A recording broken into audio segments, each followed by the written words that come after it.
Hello dear students, I hope you will all be fit and fine. From today I am going to start elementary properties of group. इसमें अपने पास अब है क्या? देखो first property अपने पास है uniqueness of identity element. अब हमने जब पहले किया तो हमने ग्रुप में कितनी प्रॉपर्टीज करी? 4 प्रॉपर्टीज. कोई भी सेट ग्रुप कब बनता है? जब वो 4 प्रॉपर्टीज को सेटिस्फाई करता है. कौन कौन सी?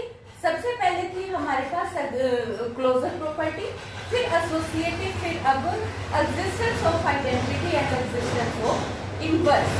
अब हमें यहाँ पे ये तो पता है कि ये एक ग्रुप है अंडर सम ऑपरेशन. ऑपरेशन हम डिस्कस कर चुके. मल्टीप्लिकेशन हो सकता है या एडिशन हो सकता है, या मतलब जिस भी तरीके से कोई भी और ऑपरेशन यूज करना है, चाहे वो अंडर यूनियन हो, चाहे कंग्रेंस मॉड्यूलो हो, तो उसमें अब अपने पास की अपने को ये शो करना है कि कोई भी अगर ग्रुप है तो उसमें एक से ज्यादा आइडेंटिटी नहीं हो सकती. आइडेंटिटी एलिमेंट केवल और केवल पूरे ग्रुप का सिर्फ एक होगा. तो अब हमने यहाँ क्या कंसीडर किया? मैंने कंसीडर कर लिया कि अगर पॉसिबल है तो E1 और E2 टू आइडेंटिटी एलिमेंट्स हैं एक ही ग्रुप G के अंदर. अब देखो यहां से मैंने क्या किया, E1 कंपोजिशन E2 यहां पे ले ली. अब अगर क्योंकि मैंने पहले नंबर पे क्या कंसीडर किया, मैंने मान लिया कि E1 मेरा आइडेंटिटी एलिमेंट है. अगर E1 मेरा आइडेंटिटी एलिमेंट है तो E1 कंपोजिशन E2 किसके इक्वल हो जाएगा?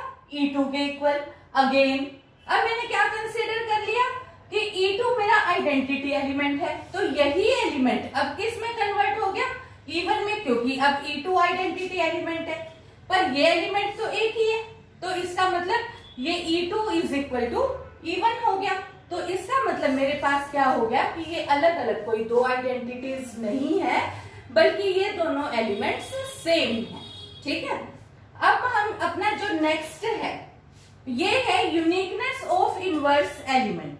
अब यहाँ पे जो इनवर्स एलिमेंट है, इनवर्स भी मैंने तुम्हें पहले बताया था कि अगर कोई भी एक ग्रुप होता है तो उसके अंदर कितने भी एलिमेंट हो सकते हैं. फाइनाइट भी ग्रुप हमने किया है, इनफाइनाइट भी किया है, और उसके अंदर जो भी एलिमेंट होगा हर एक एलिमेंट का अपना एक इनवर्स होता है, और इनवर्स हमेशा ही यूनिक होता है. तो यानी कि एक एलिमेंट का एक ही इनवर्स होगा, ग्रुप का नहीं. हर एक एलिमेंट का अपना एक इनवर्स होता है. ये हम ऑलरेडी वैसे कई एग्जांपल्स में शो भी कर चुके हैं कि इसका इनवर्स ये है, इस एलिमेंट का इनवर्स ये है. तो अब मैंने कंसीडर किया, क्योंकि मेरे को पता है अब तक मैंने ऊपर कर लिया कि आइडेंटिटी एलिमेंट तो एग्जिस्ट करता ही करता है ग्रुप में, और वो होता भी एक ही है. तो मैंने मान लिया कि E मेरे पास इस ग्रुप का एक आइडेंटिटी एलिमेंट है. फिर मैंने कहा कि A कोई भी एनी आर्बिट्ररी एलिमेंट ग्रुप का मैंने कंसीडर कर लिया. अब देखो अगर ग्रुप के अंदर मैंने एक एलिमेंट कंसीडर किया है तो मुझे ये भी पता है ग्रुप के अंदर इनवर्स होता है. तो मैंने पर ये मान लिया कि ग्रुप का एक इनवर्स ना होके A एलिमेंट के दो इनवर्स है, दैट इज B और C. अब अगर B इनवर्स है तो कैसे रिजल्ट होगा? A composition B is equal to E is equal to B composition है. अगर C इनवर्स है तो क्या होगा? A composition C is equal to E is equal to C composition है. अब मैंने क्या किया, मुझे शो करना है कि इसका एक ही इनवर्स है, तो मैंने क्या करा, एलिमेंट को यहां रख लिया बीच में, और एक इनवर्स इस लेफ्ट साइड, एक इनवर्स राइट साइड. इस तरीके से एलिमेंट को मैंने रिप्रेजेंट किया. तो अब यहां से मेरे पास अब यहाँ पे क्या है, देखो B कंपोजिशन A. मुझे पता है कि B कंपोजिशन A किसके बराबर होता है? E के बराबर है. इसकी जगह पे मैंने क्या पुट कर दिया? E. E की कंपोजिशन C हो गया. E कंपोजिशन C, मेरे को पता है कि E आइडेंटिटी एलिमेंट है, तो ये किसके बराबर आ गया? C के बराबर. अब यहाँ पे फिर से मैंने ब्रैकेट चेंज कर दी, सिर्फ इधर की बजाय अब इस साइड ब्रैकेट चेंज की. तो अब मुझे पता है कि A composition C is equal to E. इसकी जगह मैंने E पुट कर दिया, तो ये क्या हो गया? B कंपोजिशन E, और ये मेरे पास क्या आ गया? Equal to B. पर मुझे तो पता है कि ग्रुप में A, B, C ये तीनों एलिमेंट किसके? ग्रुप के हैं, और ग्रुप में एसोसिएटिव लॉ होल्ड करता है. इसलिए this element is equal to this element, और यहां से मेरे पास क्या आ गया, B is equal to C। यानी कि अगर मैंने दो इनवर्स कंसीडर किए थे एक एलिमेंट के, तो which is not possible, but inverse of one element is only can be one, not two. Now we will prove one more elementary property. In this property we have to prove cancellation law hold in a group. What does this mean? This means that if we take composition of A element with B and A element with composition with C, that is A composition B is equal to A composition C, दोनों में हमारे पास left में A है, तो उसमें हमारे पास A और A कट जाएगा, तो B is equal to C। ये हमें लेफ्ट कैंसिलेशन लॉ बताना है। Similarly B composition A is equal to C composition A implies that B is equal to C। ये हमारे पास होगा राइट कैंसिलेशन लॉ। ये अब हमारे को प्रूव करना है। इसके लिए अब हमने क्या किया, देखो अब अपने पास यहाँ पे क्या है कि हमने कोई भी तीन आर्बिट्ररली तीन एलिमेंट्स ग्रुप के कंसीडर कर लिए। वो तीन एलिमेंट कौन कौन से हैं, ए बी सी, क्योंकि हमें यहाँ पे दे रखा है A B is equal to A C, तो हमने वही तीन एलिमेंट्स कंसीडर कर लिए। अब क्योंकि ए ग्रुप के अंदर बिलोंग करता है और हमने कहा है कि हर एक एलिमेंट का एक इनवर्स ग्रुप के अंदर एग्जिस्ट करता है, इसलिए implies that A inverse belongs to group such that, किस तरीके से, ये इनवर्स की प्रॉपर्टी है। A inverse composition A is equal to E is equal to A composition A inverse. अब हमारे पास पहला हमने ये फर्स्ट कंडीशन ये हम करने लग रहे हैं लेफ्ट कैंसिलेशन लॉ, उसके अकॉर्डिंग मैंने यहाँ पे लिख लिया A composition B is equal to A composition C. According to this मैंने अब क्या किया, क्योंकि देखो जब भी क्लोजर प्रॉपर्टी के अकॉर्डिंग ए और बी क्या चीज है, दोनों एलिमेंट किसके, ग्रुप के, तो ए कंपोजिशन बी भी ग्रुप के अंदर का एलिमेंट है, ए कंपोजिशन सी भी ग्रुप के अंदर का एलिमेंट है, और ए इनवर्स भी ग्रुप के अंदर का एलिमेंट है। अब अगर मैं इन तीन एलिमेंट्स को भी मल्टीप्लाई कर दूंगी तो वो भी ग्रुप के अंदर का एलिमेंट होगा। दैट इज अगर मैं इस एलिमेंट को भी ए इनवर्स से मल्टीप्लाई कर दूंगी और इसको भी मल्टीप्लाई नहीं मतलब कंपोजिशन ले लूंगी, क्योंकि कंपोजिशन मुझे नहीं पता कि मल्टीप्लिकेशन है या एडिशन है या समथिंग एल्स, ठीक है। तो जो भी कंपोजिशन इनके बीच में है वही कंपोजिशन मैंने इनके साथ ले ली, तो भी वो एलिमेंट ग्रुप का ही होगा। तो इधर से अपने पास अब रिजल्ट के अकॉर्डिंग अब क्या चीज आ गई, अब देखो यहाँ पे जो ये, क्योंकि ये तीनों एलिमेंट किसके, ग्रुप के हैं और ग्रुप के अंदर एसोसिएटिव लॉ होल्ड करता है, इसलिए मैंने ब्रैकेट चेंज कर दी, ठीक है।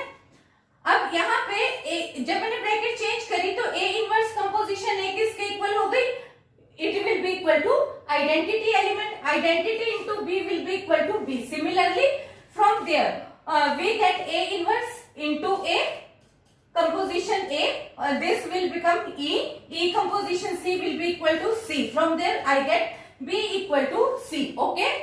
From there I conclude that if I take composition with A inverse on left hand side, that it will be get cancelled with element A and I will remain with B equal to C. Similarly, I can prove right cancellation law for this. Okay, now we will prove fourth property. In this property we have to prove that for every A belongs to group G, then inverse of A inverse will be equal to A. For the purpose, let us consider A belongs to group implies that A inverse belongs to group, क्योंकि हर एक जो भी element है उसका inverse तो group के अंदर belong करेगा ही करेगा। तो यहाँ से अगर ए का इनवर्स ए इनवर्स है तो ये इसको हम लिखते कैसे, A composition A inverse is equal to E equal to A inverse composition A. तो इसी तरीके से अब मैंने क्या कंसीडर कर लिया कि ए इनवर्स ग्रुप का एलिमेंट है, तो अगर ए इनवर्स ग्रुप का एलिमेंट है तो उसका इनवर्स भी ग्रुप के अंदर एग्जिस्ट करेगा। दैट इज A inverse का inverse belongs to group और इसका भी किस तरीके से होगा, such that this element into double inverse will be equal to identity is equal to एक बार लेफ्ट एक बार राइट। ठीक है, तो ये हमने इस तरीके से लिख दिया। अब मेरे को पता है कि ये ए हो चाहे ए इनवर्स हो या ये एलिमेंट, ये तीनों एलिमेंट किसके, ग्रुप के एलिमेंट है और ग्रुप में तीन एलिमेंट के ऊपर एसोसिएटिव लॉ होल्ड करता है। तो मैंने इन तीनों एलिमेंट्स को इस तरीके से लिख लिया, ए इनवर्स का इनवर्स। ठीक है, एक बार मैंने ब्रैकेट इस साइड लगा दी, एक बार ब्रैकेट इस तरफ यूज करी। According to this A inverse composition A double inverse, from there I get identity element. So A composition E, this will become A composition E, and I know that A composition E will be equal to A. Again I have changed the bracket in this side, then I get A composition A inverse. A composition A inverse is equal to identity element. From there I get identity into A inverse का inverse, and it will be equal to inverse of A inverse. From there I know that these two elements, from associative property, these two elements are the same. So this element A will be equal to A inverse of A inverse. That is this result. Okay. Now we will prove fifth property. In this property, we have reversal law for inverse of the product. That means if we multiply two numbers and we have to take its inverse, then we will get B inverse composition A inverse. That means if we take composition A composition B inverse will be equal to B inverse composition A inverse for all element A B belongs to G. अब तक तुम्हारे को देखो पता है जो भी हम एलिमेंट ले रहे हैं वो किसके एलिमेंट ले रहे हैं, ग्रुप के, क्योंकि हम ग्रुप की ही आगे एलिमेंट्री प्रॉपर्टीज कर रहे हैं। तो इसके अकॉर्डिंग अब देखो हमने ये क्वेश्चन किया कैसे है, मुझे पता है कि मेरे को अगर मुझे ये शो करना हो कि जो ये ए एलिमेंट है इसका इनवर्स, ये ए एलिमेंट है, इसका इनवर्स मैं कैसे रिप्रेजेंट करती हूँ, ए इनवर्स से। तो मुझे क्या शो करना होता है, यानी कि ये जो एलिमेंट है when I take composition of this element A with its inverse I will get identity element left and right. ठीक है, left and right inverse both are same, अभी हम करेंगे अभी। तो यहाँ पे ये क्या होता है, A composition A inverse is equal to E is equal to A inverse composition A. Means मेरे को सफिशिएंट होगा सिर्फ ये शो करना कि इसको एक बार मैं लेफ्ट में एलिमेंट ले लूं, एक बार इस एलिमेंट को इसके साथ राइट में ले लूं और इन दोनों की ही कंपोजिशन यूज करके मैं रिजल्ट को आइडेंटिटी शो कर दूं, तो that will be the sufficient. तो it is sufficient to show that A composition B composition with its element और ये इसका inverse should be equal to identity once left side once right side. So पहले मैं यहाँ पे left hand side ले लेती हूँ। जब मैंने इस साइड को लिया तो देखो यहाँ पे मुझे पता है कि ये एलिमेंट्स की कंपोजिशन है और कंपोजिशन में एसोसिएटिव लॉ होता है, तो मैं ब्रैकेट चेंज कर सकती हूँ। तो मैंने क्या किया, ये ब्रैकेट यहाँ पे चेंज कर दी, तो ये वाली वैल्यू क्या हो गई, देखो मैंने कोई ऑर्डर नहीं चेंज किया किसी एलिमेंट का, मैंने पोजीशंस वही रखी। मैंने क्या किया, A composition B composition B inverse composition A inverse. अगले स्टेप में अब यहाँ पे बी कंपोजिशन बी इनवर्स मुझे पता है क्योंकि बी एलिमेंट है, बी का इनवर्स भी ग्रुप के अंदर लाई करेगा और किस तरीके से लाई करेगा, B composition B inverse will be equal to identity element, और ये सब मैं लिख दूंगी। ठीक है, तो यहाँ पे मेरे पास क्या हो गया, instead of B into B composition B inverse I take identity element, और फिर मुझे पता है कि आइडेंटिटी एलिमेंट के साथ किसी की भी कंपोजिशन लूं, चाहे इसकी ले लूं चाहे मैं इस एलिमेंट की कंपोजिशन ले लूं, एलिमेंट्स ने सेम रहना है। तो मैंने इस साइड ब्रैकेट यूज कर ली, तुम्हारी मर्जी है किसी मर्जी साइड यूज कर लो। तो A composition E will be equal to A, और फिर अब यहाँ पे क्या हो गया, A composition A inverse. Again I know that A composition A inverse will be equal to identity. Similarly right hand side, मतलब देखो अब मुझे ये प्रूव करना था तो मैंने ये एक बार ये अलग से किया, वो अलग से करा. सो अब नाउ राइट हैंड साइड, अब मैंने यहां से क्या किया, B inverse composition A inverse composition, मैंने फिर से यहाँ पे ब्रैकेट चेंज कर दी. ब्रैकेट चेंज करी तो A inverse composition A will be equal to identity. फिर मैंने यहाँ पे ब्रैकेट ले ली, that is B inverse composition B will be equal to identity. So from I get कि element and its inverse will be equal to identity. Similarly inverse into element is equal to identity. तो ये हमारे पास इसका reversal law था.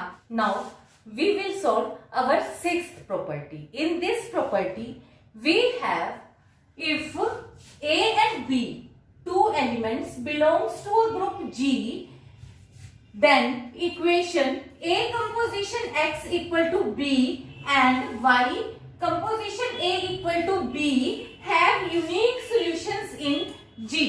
तो अब हमारे को ये चीज प्रूव करनी है. अब इसके अकॉर्डिंग हम क्या करेंगे, देखो first of all we will show that A composition X is equal to B has a solution in G. Similarly we can prove this another result. ठीक है, उसके लिए हमने क्या किया, since A belongs to group G, so A inverse also belongs to group G because ये अब तक तुम्हें पता है कि कोई भी अगर एलिमेंट A है तो उसका इनवर्स ग्रुप के अंदर होगा ही होगा. तो A एलिमेंट बिलोंग करता है ग्रुप में तो उसका इनवर्स भी बिलोंग करेगा. और वो किस प्रॉपर्टी को होल्ड करता है, A composition A inverse is equal to identity is equal to A inverse composition A. इस प्रॉपर्टी को होल्ड करता है. अब अगेन क्योंकि सिंस A inverse भी ग्रुप के अंदर का एलिमेंट है और B भी ग्रुप के अंदर का एलिमेंट है, तो हमारे पास अब यहाँ से क्या हो गया कि क्लोजर प्रॉपर्टी के अकॉर्डिंग हमें पता है, क्योंकि यहाँ पे अपने पास क्या दिया हुआ है कि A और B दोनों एलिमेंट ग्रुप के हैं, तो A इनवर्स और B दोनों एलिमेंट किसके हो गए, ग्रुप के हो गए. तो इनकी भी कंपोजिशन किसके अंदर एग्जिस्ट करेगी, ग्रुप के अंदर एग्जिस्ट करेगी. सो बाय द क्लोजर प्रॉपर्टी तो ये भी ग्रुप के अंदर बिलोंग करेगी. अब मैंने यहां से क्या चीज ले ली, देखो मैंने अब इस एलिमेंट को X कंसीडर कर लिया. Take X is equal to A inverse B. तो इसका मतलब पर ये मुझे पता है कि ये एलिमेंट तो ग्रुप के अंदर का है, तो यानी कि X भी ग्रुप के अंदर का एलिमेंट हो गया. यानी कि A composition X instead of X substitute A inverse composition B and using associative property change the bracket and we get A composition A inverse will be equal to identity and this will be equal to B. तो अब ये तुम्हारे को एक चीज ये लग सकती है सिर्फ एक सेकंड के लिए कि मैंने ये A inverse B कैसे ले लिया. देखो ये अपने को पता है कि जो ग्रुप थ्योरी है, तुम जनरली अगर मैं तुम्हारे को कहती कि X की वैल्यू निकालो तो तुम किस तरीके से निकालते, X is equal to A inverse B ऐसे ही करके निकालते, या X is equal to B over A.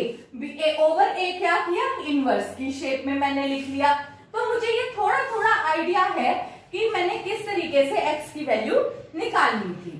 तो मैंने यहां से A इनवर्स, क्योंकि मुझे नहीं पता कौन सी कंपोजिशन यूज हुई है, तो इस वजह से कि यहाँ पे प्लस है तो B माइनस A हो गया. तो मुझे थोड़ा सा आइडिया हो गया कि इनवर्स यूज हुआ है कि जो भी एलिमेंट है, तो इसी तरीके से अगर मुझे यहाँ चाहिए था ये y की वैल्यू, y के लिए मैं क्या करूंगी, b into A inverse post multiply. ठीक है, तो ये कंपोजिशन, मैं कंपोजिशन के अकॉर्डिंग तो इस तरीके से हम यूज कर लेते हैं. तो यहां से हमने ये निकाल दिया कि जो ये एक इक्वेशन हमारे को दी हुई थी A composition X is equal to B, इसका एक सोल्यूशन ग्रुप के अंदर ही एग्जिस्ट करता है.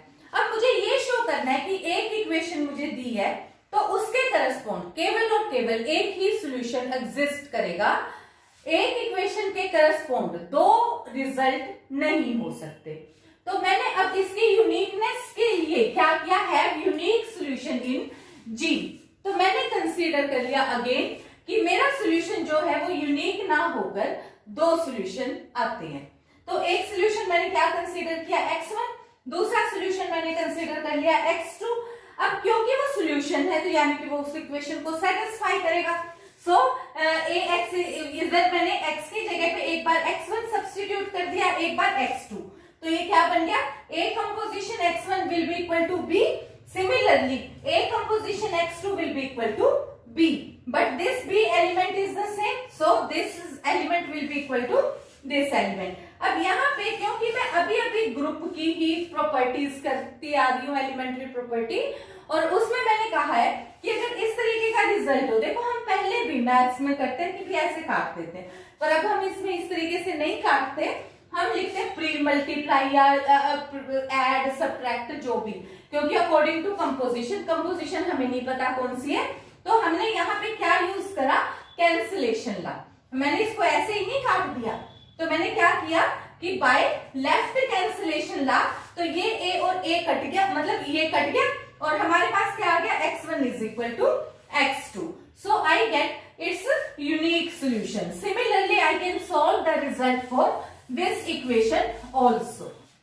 Now, in our seventh property, we have to prove that left identity is equal to right identity in a group. That means if we multiply, if we take a composition left hand side or right hand side, the result of identity element will be the same. और हमारे को ये पता है कि एक group के अंदर एक ही आइडेंटिटी होती है, तो अब हमारे को अब हम ये प्रूव कर चुके हैं कि एक ग्रुप की एक ही आइडेंटिटी है। अब इस आर्टिकल में हम ये प्रूव कर रहे हैं कि लेफ्ट आइडेंटिटी और राइट आइडेंटिटी सेम होते हैं। हम मान लेते हैं कि लेफ्ट आइडेंटिटी और राइट आइडेंटिटी डिफरेंट है, पर दोनों होंगे तो ग्रुप के ही एलिमेंट।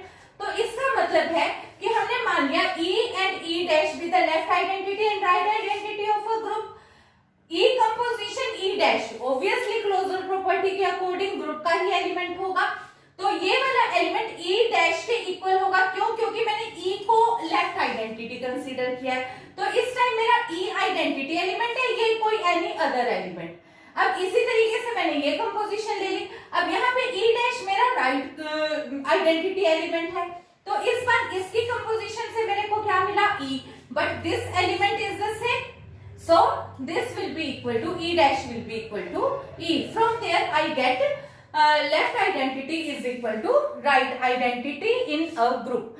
तो अब हमने यहाँ से क्या प्रूव किया कि एक ग्रुप के अंदर एक ही आइडेंटिटी होती है, लेफ्ट आइडेंटिटी और राइट आइडेंटिटी सेम होती है ग्रुप के अंदर। ठीक है, अब हम कर रहे हैं इनवर्स। इनवर्स में हमने क्या किया था, अब हमारे को जो 8th प्रॉपर्टी है उसमें हमारे को बताना है कि left inverse and right inverse of every element in a group is the same. देखो हमने यहाँ पे पहले डिस्कस किया कि एक ग्रुप के अंदर जो एक एलिमेंट है, हर एक एलिमेंट का अपना एक यूनिक इनवर्स होता है। हमने ये चीज प्रूव कर दी। अब हम इस आर्टिकल में ये प्रूव कर रहे हैं कि इनवर्स तो यूनिक है ही है, लेफ्ट इनवर्स और राइट इनवर्स सेम होते हैं। तो अब मैंने इसके लिए भी अब क्या कंसीडर कर लिया, अगेन सेम मैंने कंसीडर कर लिया कि पहले तो मैंने ये लिया कि E भी द आइडेंटिटी एलिमेंट, क्योंकि इनवर्स से पहले मैं आइडेंटिटी वाली प्रॉपर्टी प्रूव करती हूँ, और B और C इसके मैंने लेफ्ट और राइट दो इनवर्स कंसीडर कर लिए किसी एक एलिमेंट A के, और ये एलिमेंट किसका है, ग्रुप G का। मैंने एक एलिमेंट लिया A जो कि किसके अंदर बिलोंग कर रहा है, बिलोंग्स टू ग्रुप G, और मैंने उसके दो इनवर्स कंसीडर कर लिए, एक तो लेफ्ट इनवर्स, एक राइट इनवर्स। लेफ्ट इनवर्स मैंने B ले लिया, राइट इनवर्स मैंने C कंसीडर कर लिया। अब देखो क्योंकि B इसका लेफ्ट इनवर्स है, तो यानी कि B composition A will be equal to E। इस बार मैंने A कंपोजिशन B नहीं लिखी, इसी तरीके से मैंने राइट इनवर्स कौन सा लिया, C, तो मैंने देखो केवल क्या लिखा, A composition C will be equal to E, क्योंकि इनवर्स की प्रॉपर्टी हमें यही बताती है। तो अब मैंने इसके अकॉर्डिंग अब क्या किया, बिल्कुल पहले वाले रिजल्ट में जैसे हमने शो किया था, पहले B फिर A फिर C लिख लिया। ठीक है, अब क्योंकि ये तीनों एलिमेंट किसके, ग्रुप के एलिमेंट है, क्योंकि A के जो दोनों इनवर्स है वो भी कहां पे लाई कर रहे हैं, वो भी ग्रुप के अंदर लाई कर रहे हैं, और तीन एलिमेंट्स की मल्टीप्लीकेशन भी की कंपोजिशन भी ग्रुप के अंदर ही लाई करेगी, और एसोसिएटिव लॉ होल्ड करता है, क्लोजर प्रॉपर्टी होल्ड करती है। तो यहाँ पे दोनों प्रॉपर्टीज के according A composition B composition C, but B composition A मेरे पास क्या चीज है, B composition A is equal to identity. Instead of B composition A, I will substitute E and take composition with element C.